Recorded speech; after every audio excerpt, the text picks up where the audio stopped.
If I speak up, now can you hear me? There you go. Turn the volume up a bit. Can we take a seat so we can get started? Thank you everyone for coming out this evening. We have a pretty busy evening and we're running a little bit behind already. If you would please stand and face the flag and pledge. I pledge allegiance to the flag of the United States of America and to the republic for which it stands, one nation, under God, indivisible, with liberty and justice for all.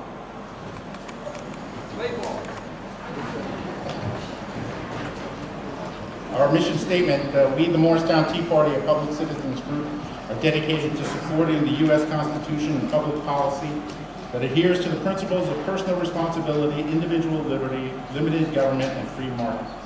Insofar as all Americans must live within their financial means, so must our government. Furthermore, through our outreach and rallies, we will show people they are not alone in their frustrations about the bad policies coming from Washington and Trenton. Our goal is a united voice. We, the people, call for real, honest, ethical government for the good of our citizens, our families, our community, and our country, liberty and freedom for all. Just some opening comments. If you are a paid member, or were at last year, we had opened up the annual elections for board membership to anyone who was a member. And the only people that put in for a seat on the board were existing board members. So you will get a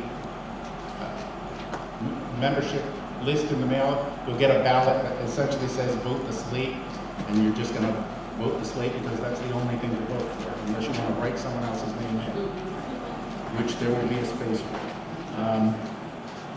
The board reorganizes itself. You don't vote for a particular person for a position. You just vote for a board member. The board will reorganize. I will not be president after probably March 1st of this year, but I'll stay on the board. I wanted to talk a little bit about the Tea Party and what's going on.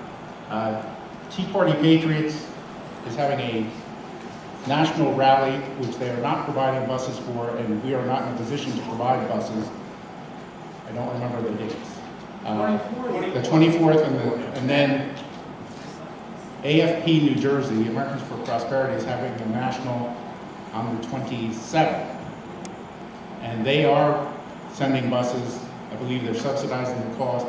The cost to you is $10 a seat, and that information is available on our website.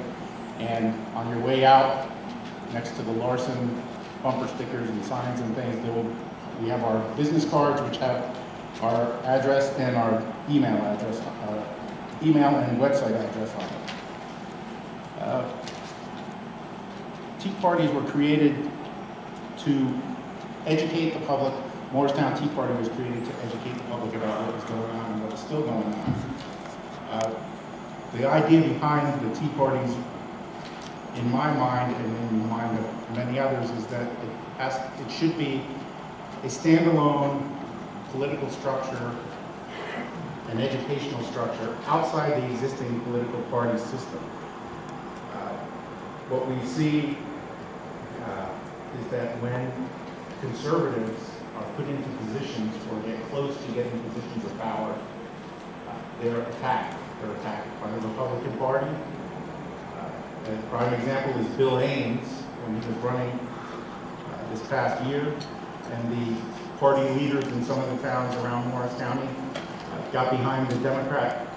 So Republicans who are moderates and switch sides like that really should be taken out, not trying to say. I know that'll end up on YouTube somewhere.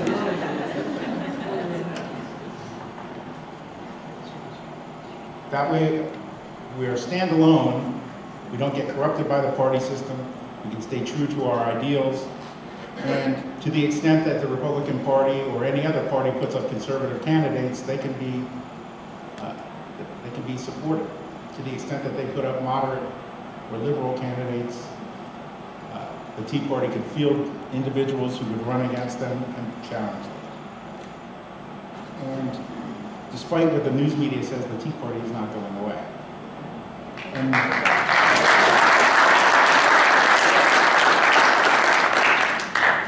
And you will hear it often said, and Newt Gingrich says it, and all the candidates say it, this is the most important election of your lifetime. On heritage.org today, they put out a chart, and it shows, just today it came out, 49.5% of the population pays no federal income tax. We're at a tipping point.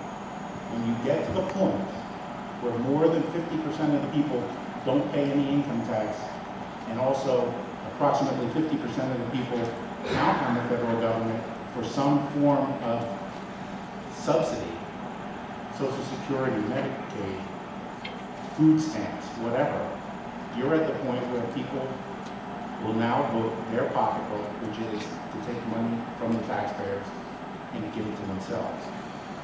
I think that Ryan wrote a book like that, this short. After the meeting, excuse me, after the meeting we're going to talk about our Get Out the Vote effort. First step is going to be voter registration, and then the subsequent Get Out the Vote efforts that follow that. But in line with that, I want to let you know that we have contracted with American Majority. We will be holding a full-day training event here on March 31st. It will be from 10 to 4. You have to register online. You can go to American Majority and look for an event near you, and we're on their website. You can go to our website and it will link over to American Majority. The cost of the event, of the training seminar, is $25 online. If you are a paid-up member and you print out your receipt and bring your receipt that day, show it, we will reimburse $10 of that cost. So the half-day session is $15. You get the full-day training session for the half-day price. Also, next event, which is very important, if you've been following Agenda 21, any issues regarding Agenda 21 and what's going on in the state committee is having a public hearing. There's one tonight in Newark, which I didn't think many people were going to go to. But there is one Monday night at the Frelinghuysen Arboretum, 53 Hanover Avenue in Whippany, across from the library. It's very important that you get out. Even if you don't know about it, go to the website. You have a whole section on it. You can read about it. And then show up, because there will be plenty of people there who know this document inside and out and will ask questions. But the more faces in the crowd, the more they'll see that this plan is a problem. What essentially it is, which you should be aware of, you have in the past, and we blindly let it go, you had the Pine Lands. The Pine Lands Act took away approximately a fifth of the state's land, and covered a fifth of the state's land. The second one was the Highlands, which took away your rights on your property, and they passed it, and it's supposed to have a funding mechanism to reimburse you for the lost value of your property. And we had a conference with Governor Christie last year, and he said, yeah, I really don't like it because there's no funding mechanism. It was promised when it was passed. But there is no funding mechanism in that either. That was another fifth of the state. So 2/5 of the state's land are covered by some protection act that does not allow you to do on your property many things that impact the value of your land. And there's no way to compensate you for that take, which is also a violation of the federal constitution. So it's very important just to get out and show your face, even if you're not familiar with it. What's the date and time on that again? That is 7 p.m. next Monday night at the Frelinghuysen Arboretum, 53 Hanover Avenue, Whippany. 6 o'clock? The briefing by the state starts at 6 o'clock. We're going to give an overview of the plan. And then at 7 o'clock is the public chance to not ask questions, to give their opinion. So it's, I believe it's 6 o'clock if you check. Yeah, 6 o'clock. I wrote down the wrong number. And it's important to get there early because a lot of pros or people in favor of that. And also, staying along that line, when you talk about Governor Christie, this isn't a Governor Christie plan. You must be aware of that. This plan is, we were discussing with him, not this I plan. We understand, were but the discussing with him chagrin about highlights. the other plans go the opposite on this plan. Right. And this is a greater plan because it affects every individual's rights to their property. Every town. Every individual, not even towns, every individual. Your property can be taken for the use by the state. And the state will decide, not you. There's no vote on this by the public, by the way. Your only chance to speak up on this is at this hearing. There's only 6 hearings across the state. They've limited it. They've limited the public access to this. This is very, very serious. One of the questions that, even if you don't know much about it, you get up, and one of the things that you should say is that the public has to have more input, and they should have at least one hearing in every town. And I would suggest you also say, you should also be allowed to ask questions. This is only for public input, not for questions. They should also have for every county a session where you can ask these people who are putting forth this plan the questions you want. Because it's a very loose plan, it's a very general plan, but its whole aim is to affect your property rights, notwithstanding what you say.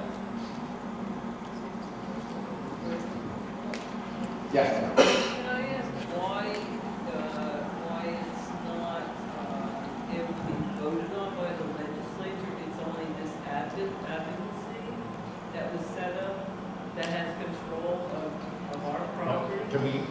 We're running a little behind, and I want to move on. We're going to have a question and answer at the